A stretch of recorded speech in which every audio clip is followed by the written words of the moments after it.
బయటకు వచ్చింది అంటే నన్ను మాట్లాడినవ్వండి సార్. మీరు అడిగారు, ఒక ఆరోపణ చేశారు, దానికి సమాధానం ఇవ్వాల్సిన అవసరం నా మీద ఉంది. సుగాలి ప్రీతి అనే కేసు బయటకు వచ్చిందంటే కేవలం పవన్ కళ్యాణ్ గారి దగ్గరికి ఆ తల్లి వచ్చి కంప్లైంట్ చేసిన తర్వాత 2019లో పవన్ కళ్యాణ్ గారి దగ్గరకు వచ్చిన తర్వాత మోహన్ రెడ్డి గారు, మీకు వినే ధైర్యం లేదా? నా దగ్గర నుంచి ఆన్సర్ వినే ధైర్యం లేదా? ఆ సహనం లేదా? వినండి, మీకు ఏదైనా అబ్జెక్షన్ ఉంటే నాది అయిపోయాక మాట్లాడండి సార్. మీకు అబ్జెక్షన్ ఉంటే నాది అయిపోయాక మాట్లాడండి. నా మాటలు వినే ధైర్యం మీకు లేదు. మీకు నా మాటలు వినే ధైర్యం లేదు. లక్ష్మీనాథ్ గారు, ఆయన నాపే నేను చెప్తాను. మీరు ఆగండి. సుగాలి ప్రీతికి ఎవరు అన్యాయం చేశారో నేను చెప్తాను, ఆగండి. సుగాలి ప్రీతి అనే కేసు గురించి పవన్ కళ్యాణ్ గారు 1,5,00,000 మందితో మీటింగ్ పెడితే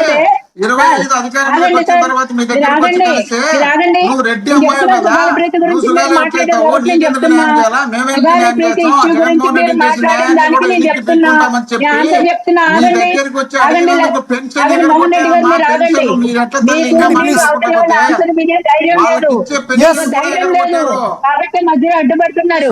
ఒక్క నిమిషం అండి లక్ష్మీనాథ్ గారు, సుగాలి ప్రీతి ఇష్యూ గురించి నేను మాట్లాడాలంటే నాకండి. లక్ష్మీనాథ్ గారు మాట్లాడారు మోహన్ రెడ్డి గారు.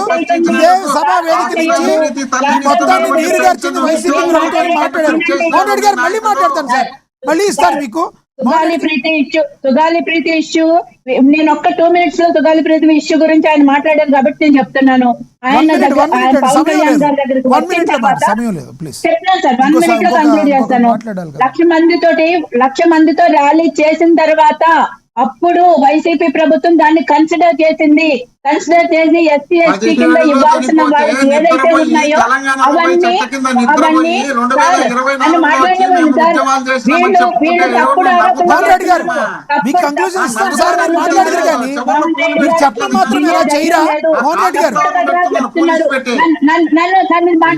సార్. నా టైంలో ఒక్క నిమిషం అండి, ఒక్క నిమిషం. జగన్మోహన్ రెడ్డి గారు సుగాలి ప్రీతి ఇష్యూలో జగన్మోహన్ రెడ్డి గారు చేసిన తప్పిదాన్ని చెప్తాను సార్. మోహన్ రెడ్డి గారు మ్యూట్ లో పెట్టండి.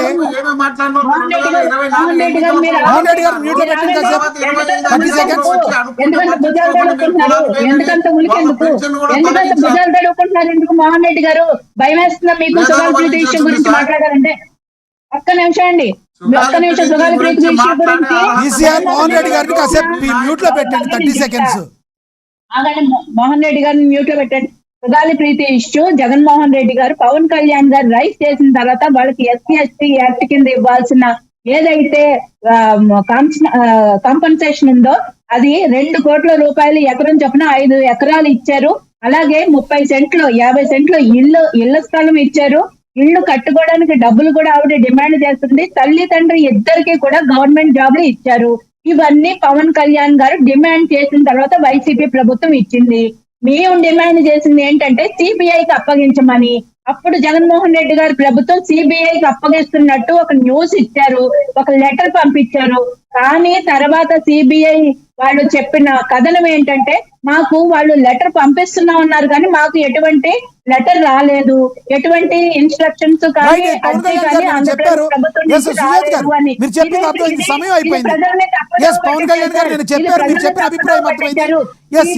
పంపించలేదు. వాళ్ళు జగన్మోహన్ రెడ్డి గారు మోసం చేశారు, వైసీపీ మోసం చేసింది. అమ్మాయి కేసులో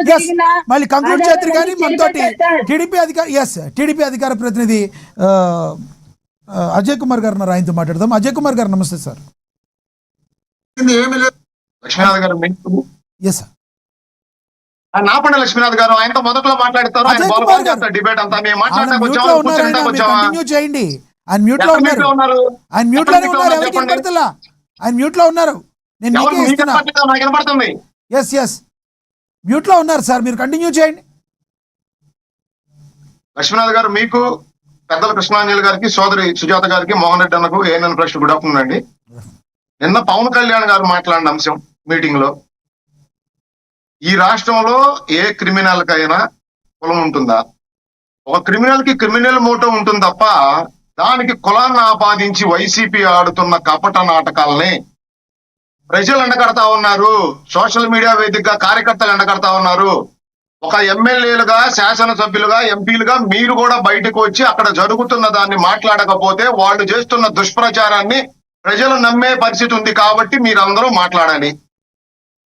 లక్ష్మీనాథ్ గారు సాయి కృష్ణ అనే వ్యక్తిని నాగరాజు గారు కొట్టి చంపాడు అని చెప్పి ఆ కుటుంబ సభ్యులు పదే పదే ఆరోపిస్తా ఉన్నారు. ఒక సిఐ కృష్ణలంక సిఐ. కానీ దాన్ని వైసీపీ కూటమి ప్రభుత్వానికో, నారా చంద్రబాబు నాయుడు గారికి తెలుసానో, నారా లోకేష్ గారికి తెలుసానో, అంగళపూడి అనిత గారికి తెలుసానో, లేదు పవన్ కళ్యాణ్ గారికి తెలుసానో, వీళ్ళు మొద్దు నిద్రపోతా ఉన్నారు, వీళ్ళు పనిచేయట్లేదనో, ప్రజలను నమ్మించేదానికి వీళ్ళు ఆడుతున్న నాటకాల మీద కూటమి ప్రభుత్వం ఈ వారం రోజుల నుండి సమాధానం చెబుతుంది తప్ప వీళ్లతో కూర్చొని డిబేట్ చేయాల్సిన అవసరం కూటమికి అవసరం లేదు. లక్ష్మీనాథ్ గారు ఏదైతే అంబటి రాంబాబు బయటకు వచ్చి నవీన్ రెడ్డి అనే యువకుడు చనిపోయిన ఫోటోలను చూపించి గొంతు మీద ఘాట్లుంటే ఈ విధంగా పోలీసులు కొట్టి పొడి చంపారని చెప్పి అతను దాన్ని కులానికి ఆపాదించి ఒక కాపు యువకుడిని కూటమి ప్రభుత్వం, ఇక్కడ కాపు కులం దేనికి వస్తుంది లక్ష్మీనాథ్ గారు నాకు అర్థం కాదు. అతను ఒక క్రిమినల్, అతని మీద 23 కేసులు ఉన్నాయి. మర్డర్ కేసుతో పాటు ఫోక్సో కేసుతో పాటు డ్రగ్స్ కేసులు కూడా ఉన్నాయి.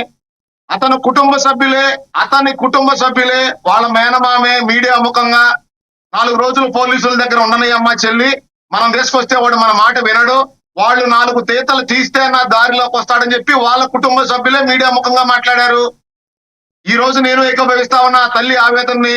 ఖచ్చితంగా పోలీసులకు హక్కు లేదు, రాజ్యాంగం వాళ్ళకి హక్కు కల్పించలేదు. ఎంత క్రిమినల్ అయినా, ఎన్ని కేసులున్నా వాళ్ళని తీసుకువెళ్లి న్యాయస్థానాల్లో నిలబెట్టి వాళ్ళు చేసిన దుర్మార్గాలని కోర్టులకు నిరూపించి వాళ్ళకి శిక్ష పడే విధంగా చేయటం వరకే పోలీసు అధికారుల పని. ఖచ్చితంగా వాళ్ళకి హింసించడం గానీ, కస్టోడియల్ టార్చర్ చేయటం గానీ, లేదా వాళ్ళు హత్య చేసేదానికి కానీ పోలీసులకు ఎటువంటి బాధ్యత కానీ వాళ్ళకి హక్కులు రాజ్యాంగం కల్పించలేదు. ఈ రోజు సాయి కృష్ణ మీద నిజంగా నాగరాజు గారు కనుక అట్లాంటి దాడి చేసి ఉండి కోర్టులో నిరూపితం అయితే ఖచ్చితంగా ఆయన జైలుకు వెళ్తాడు. దాన్ని ఎక్కడా కూటమి ప్రభుత్వం అడ్డుకోవటం లేదు. ఆయన్ని సస్పెండ్ చేయడం జరిగింది, ఆయన మీద కేసు నమోదు చేయడం జరిగింది. సాయి కృష్ణ లాకప్ డెత్ మీద సిట్ ఏర్పాటు చేయడం జరిగింది. వాళ్ళ తల్లి గారితో, వాళ్ళ కుటుంబ సభ్యులతో ఈ గౌరవ రాష్ట్ర ముఖ్యమంత్రి వర్యులు మాట్లాడటం జరిగింది. వాళ్ళు బయటకు వచ్చిన తర్వాత ఏం మాట్లాడారు లక్ష్మీనాథ్ గారు మీడియా ముందు? మాకు ఇక్కడ దీంట్లో పార్టీలకు కానీ కులాలకు కానీ మాకు సంబంధం లేదు, నారా చంద్రబాబు నాయుడు గారు మాకు హామీ ఇచ్చారు, మాకు న్యాయం జరుగుతుందని మేము నమ్ముతా ఉన్నాం, ఇక్కడ ఎటువంటి కుల భావన తీసుకురావద్దు దయచేసి అని చెప్పి మీడియా ముఖంగా చెప్పడం జరిగింది. అజయ్ గారు